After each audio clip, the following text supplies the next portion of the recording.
Os Estados Unidos hoje praticamente desistiram de continuar a coordenação na ajuda militar à Ucrânia. O Pentágono lançou oficialmente a reorganização de todo o sistema de ajuda militar à Ucrânia. As funções-chave do grupo de coordenação, que durante 3 anos e meio distribuiu a ajuda e trabalhou com os aliados, passam agora para a liderança dos próprios aliados europeus. E os recursos americanos liberados serão direcionados para outras prioridades de Washington. Ao mesmo tempo, continua a saga em torno da licença para a produção dos mísseis interceptores Patriot. Donald Trump publicamente não confirma a licença para sua produção na Ucrânia, mas nos bastidores. As negociações, como se descobriu, continuam e o Pentágono já investiu 3 bilhões de dólares na ampliação da produção desses mesmos mísseis. Vamos analisar as duas histórias e sua relação com a reestruturação da máquina militar americana. Não há grande tragédia, mas o sistema de ajuda militar à Ucrânia está mudando por causa da guerra. E na próxima edição vamos analisar ambas. E, eu diria, apenas a Europa será responsável pela parte militar da ajuda à Ucrânia. Meu nome é Alexei Pitti, vamos discutir esse tema juntos. Mas antes de começarmos, peço que se inscrevam neste canal. Estamos avançando nessa reestruturação, mas antes de começarmos, peço que se inscrevam neste canal. Guerra. Neste episódio, vamos analisar ambas como parte da reestruturação geral da guerra americana. Então, vamos começar com a principal notícia sobre a reorganização do mecanismo de apoio militar à Ucrânia. De acordo com a declaração do Comando Europeu das Forças Armadas dos Estados Unidos da América, o chefe do Pentágono, Pete Hegseth, ordenou a reorganização do Grupo de Apoio à Segurança da Ucrânia, transferindo aos aliados a liderança dos principais elementos da missão e liberando recursos americanos para outras prioridades dos Estados Unidos. E agora, no Comando Europeu, o Exército dos Estados Unidos enfatiza que essa reorganização não levará à redução do nível de apoio dos Estados Unidos à Ucrânia. Citação: essa reestruturação permitirá aumentar a eficiência funcional e a efetividade da assistência à Ucrânia na área de segurança, transferindo aos aliados a liderança dos principais elementos dessa missão, e liberar recursos americanos para outras prioridades globais dos Estados Unidos. Em geral, esse é o conceito da OTAN 3.0, quando os europeus, e somente os europeus, são totalmente responsáveis por toda a arquitetura de segurança na Europa. Os americanos mantêm apenas o chamado guarda-chuva nuclear e antimísseis, e direcionam seus principais recursos para o Oriente Médio e a região Indo-Pacífica. E já falamos sobre esse conceito mais de uma vez aqui neste canal do YouTube. Esse conceito foi apresentado pela primeira vez por Marco Rubio, atual secretário de Estado dos Estados Unidos, antes das eleições de 2024. Isso ocorreu ainda durante a campanha eleitoral de Donald Trump. Foi apresentada essa ideia da OTAN 3.0, ou seja, de fato, os Estados Unidos não saem completamente da Europa, mas vemos passos consistentes de que os americanos estão reduzindo seu envolvimento. Bem, sempre foi assim. Eram justamente os generais americanos, altos funcionários americanos, eram eles que lideravam missões como o Grupo de Apoio à Segurança da Ucrânia. Sempre foram eles que estavam à frente. E mesmo se lembrarmos do formato Ramstein, onde foram discutidas questões de ajuda militar à Ucrânia, esse formato Ramstein era liderado por Mark Milley, que era o chefe do Estado-Maior Conjunto dos Estados Unidos, e o então ministro da Defesa Lloyd Austin. Sim, Lloyd Austin era o ministro da Defesa naquela época. Eles dois sempre lideravam a coordenação, no formato Ramstein. O mesmo acontecia no Grupo de Apoio à Segurança da Ucrânia. Os americanos se afastaram de ambos os formatos, não saíram totalmente, mas ficaram mais distantes. E agora, o comandante do Comando Europeu das Forças Armadas dos Estados Unidos, General Grinkiewicz, explicou a lógica das mudanças da seguinte forma: os aliados demonstraram capacidade de assumir um papel de liderança no apoio à defesa da Ucrânia. Ele garantiu que, desde o início, os Estados Unidos assumiram um papel de organizador apenas temporariamente, ou seja, esse era o plano. Eles assumiram temporariamente, esperando repassar a missão aos europeus mais cedo ou mais tarde. Em seguida, uma citação de Grinkiewicz. O Grupo de Apoio à Segurança da Ucrânia foi inicialmente concebido como um comando temporário. Sua fase de transição baseia-se no progresso que já alcançamos e ajuda a criar condições para uma paz duradoura na Ucrânia. Vou lembrar brevemente que nos últimos 3 anos e meio, esse grupo distribuiu mais de 2 bilhões de dólares em ajuda na área de segurança. Esse mesmo grupo coordenou a interação com aliados e parceiros e contribuiu para ampliar o apoio deles à Ucrânia. Formalmente, não se trata da saída dos Estados Unidos do processo, mas sim da transferência da liderança operacional para os aliados, mantendo a coordenação geral. Mas, em palavras simples, o significado é o seguinte: antes, os Estados Unidos estavam à frente. Agora, os Estados Unidos recuam e passam o comando para os europeus. Mas a frase-chave aqui é a liberação de recursos americanos para outras prioridades globais. E é exatamente esse ponto que precisa ser entendido em conjunto com o que está acontecendo em torno do tema dos mísseis Patriot, porque, na verdade, isso faz parte de um mesmo quadro. Os Estados Unidos estão tentando redistribuir agora seus próprios recursos militares entre vários focos de tensão simultâneos: Ucrânia, Oriente Médio e a tarefa geral de aumentar os próprios estoques americanos diante do risco de guerra também na região Indo-Pacífico.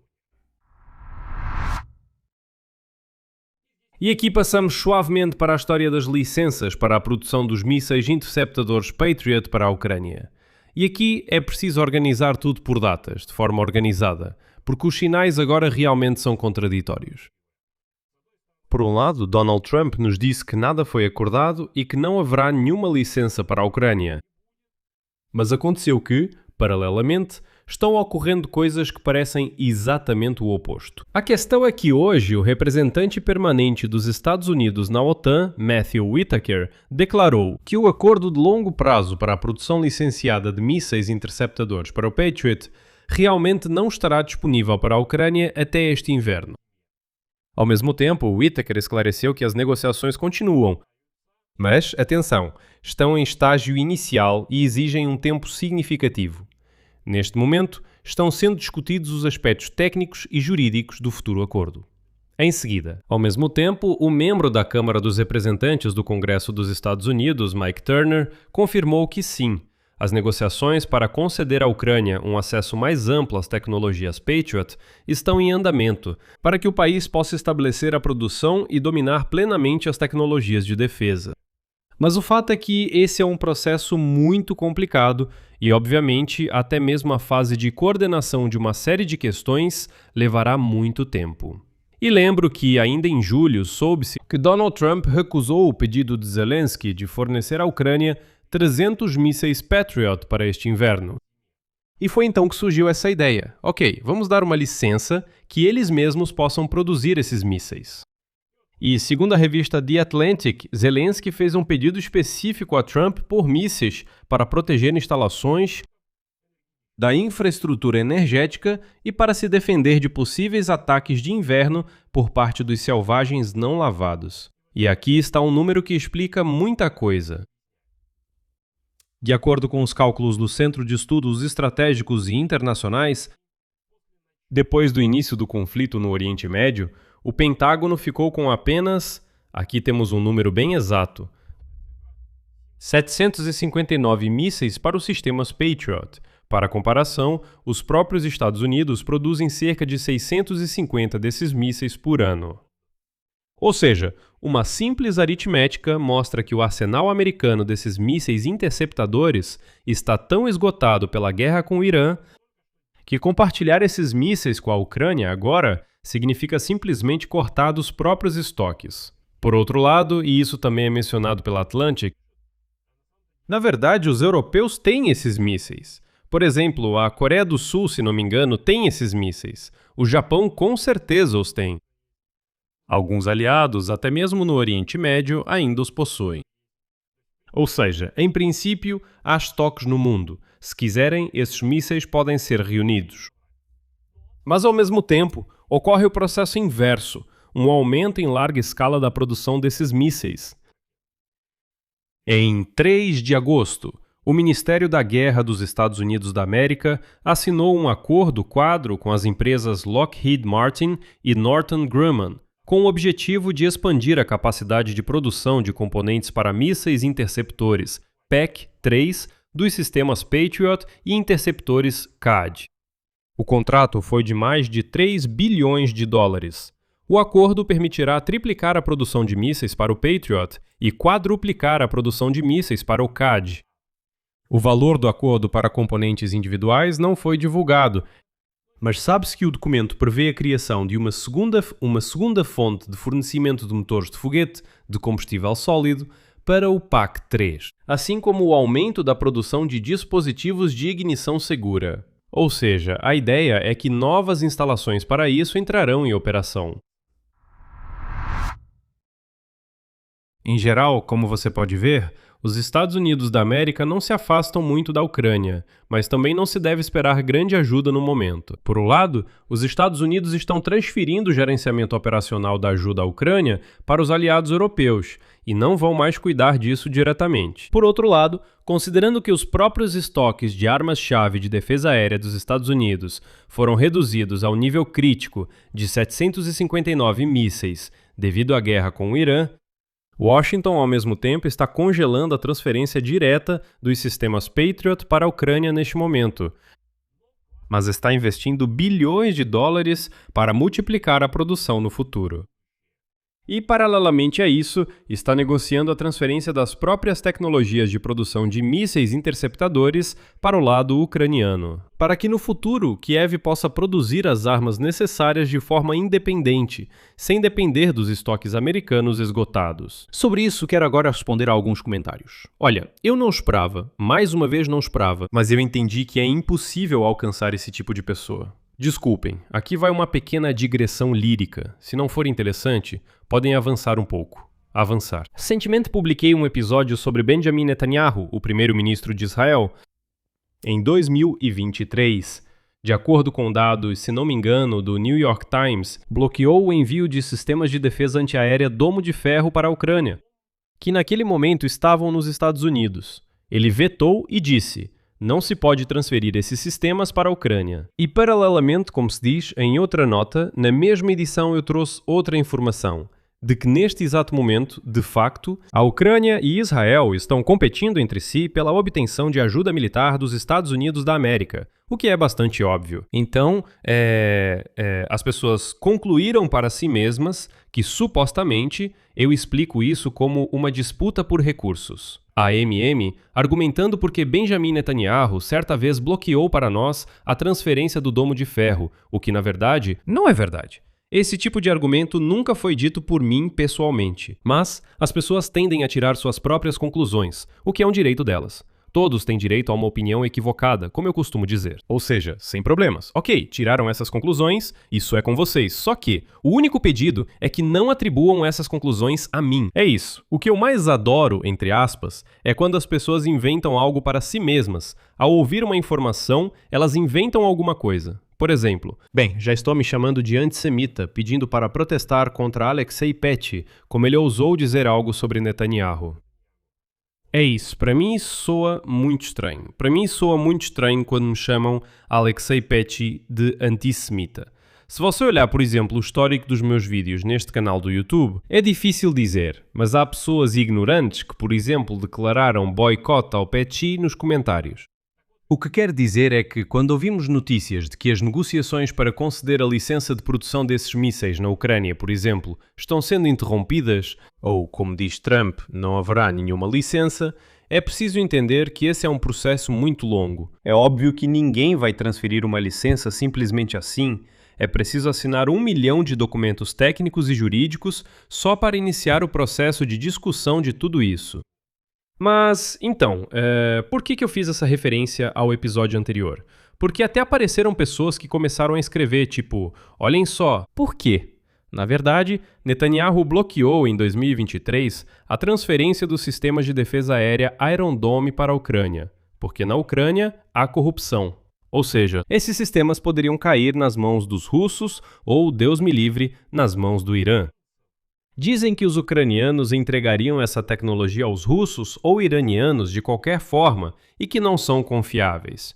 Vocês estão loucos? O que há de errado com quem faz esses comentários? Vamos lá, na Ucrânia existem sistemas de defesa antiaérea e antimísseis Patriot. Eles estão na Ucrânia. Se seguirmos a sua lógica, por que esses sistemas ainda não caíram nas mãos dos russos e iranianos? Bem, isso já é simplesmente um absurdo. Mas vamos voltar ao assunto principal. Como eu prometi, a digressão lírica terminou, sigamos. Então, em meio a todas essas discussões, sai um artigo do ex-especialista da Casa Branca sobre a Rússia, Thomas Graham, para o New York Times. E essa coluna afirma hoje: Donald Trump agora tem uma chance real de liderar os esforços diplomáticos para encerrar a guerra da Rússia contra a Ucrânia, mas esse momento favorável pode desaparecer rapidamente. Segundo ele, a Ucrânia está aumentando o número de ataques contra alvos militares e infraestrutura energética no interior do território russo. E a Rússia, ao mesmo tempo, está intensificando os ataques contra cidades ucranianas e instalações críticas, tentando se aproveitar da escassez de mísseis para a defesa antiaérea ucraniana. Ou seja, exatamente daquela escassez sobre a qual falamos anteriormente. Graham escreve que nessas condições são urgentemente necessárias negociações intensivas, e somente Washington possui influência e peso político suficientes para conduzi-las. A tarefa não é, como se diz, parar a guerra imediatamente, mas sim lançar as bases para uma diplomacia de vai-vem, a fim de tentar superar as enormes divergências entre a Ucrânia e a Rússia. Se a Rússia não aceitar o diálogo, Trump pode acabar fornecendo mísseis interceptadores para a Ucrânia, a fim de tirar a principal carta das mãos de Vladimir Putin. A Ucrânia poderá continuar os ataques contra Moscou. E bem, Putin já não poderá mais atacar a Ucrânia com mísseis balísticos de forma tão impiedosa e impune. O que vai acontecer depois? Bem, vamos lá. O primeiro cenário é que o Pentágono conclua triplicar a produção dos sistemas Patriot e quadruplicar a produção do CAT nos próximos 1 ou 2 anos. E então, quando já tiverem resolvido sua própria escassez, os fornecimentos reais ou a licença de produção para a Ucrânia se tornam politicamente e materialmente possíveis, sem risco para os próprios estoques dos Estados Unidos. Mas isso leva muito tempo. Como você entende, 1 ou 2 anos é difícil. Tempos difíceis virão para a Ucrânia. O segundo cenário é se, como escreve Graham, a janela para a diplomacia está realmente aberta agora e Washington realmente liderar o processo de negociação. O fornecimento específico de armas pode ser secundário diante de uma resolução política mais ampla agora. Isso não impede fornecimentos, mas isso deve ficar um pouco em segundo plano. E isso vai ganhar tempo. E o terceiro, o cenário mais preocupante, é se a guerra continuar no ritmo atual e os recursos militares dos Estados Unidos continuarem divididos entre vários conflitos ao mesmo tempo. A Ucrânia corre o risco de passar o próximo inverno justamente naquela situação de escassez de interceptadores sobre a qual o próprio Volodymyr Zelensky alertou. Por isso, vou deixar reticências aqui. Sua opinião, suas conclusões, escreva nos comentários abaixo deste episódio. Amigos, se vocês quiserem apoiar o trabalho deste canal independente no YouTube, isso sempre pode ser feito. Financeiramente, com qualquer doação pelos links e dados na descrição deste vídeo, ou então, usando o recurso Seja Membro no YouTube. Bem ao lado do botão inscrever-se, você pode clicar em Seja Membro e escolher a opção de apoio que for mais conveniente para você. Eu ficarei muito grato por isso. Inscreva-se no canal, deixe seu like, escreva seus comentários e ative o sininho. É isso por hoje. Cuidem-se. Tchau a todos.